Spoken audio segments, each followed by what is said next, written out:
গৈ আছোঁ মই বিহু চাবলৈ আৰু কোন শিল্পী আহিছে আপোনালোকে ভিডিঅ'টো শেষলৈকে চাব আপোনালোকৰ সকলোৰে মৰমৰ তেওঁ আৰু এয়া মই ফিল্ডত আহিবলৈ এতিয়া বাৰু বেছি ভিৰ নাই শেষত বহুত বেছি ভিৰ হ'ব গাইছ আজি আৰু এয়া আহি দেখা পালোঁ যে নিকিতা গোস্বামী বা এইবাৰ আমাৰ ইয়াতে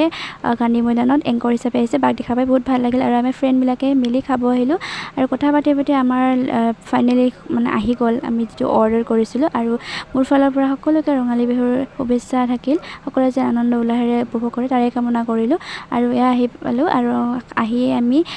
বহিলোঁ আৰু এয়া আপোনালোকে শিল্পীজনক চোৱাৰ আগতে প্ৰগ্ৰাম কেইটামান উপভোগ কৰি লওক আৰু ফাইনেলি আমাৰ মৰমৰ বলিউডৰ আমাৰ অসমৰ জনপ্ৰিয় কণ্ঠশিল্পী পাপন দা ফাইনেলি পাপন দা উঠিলে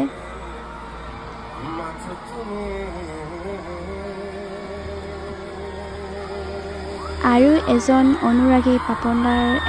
কাৰণে এটা প্ৰতিচ্ছবি আঁকিছিল পাপন দাৰ এয়া চাওক নিজ হাতেৰে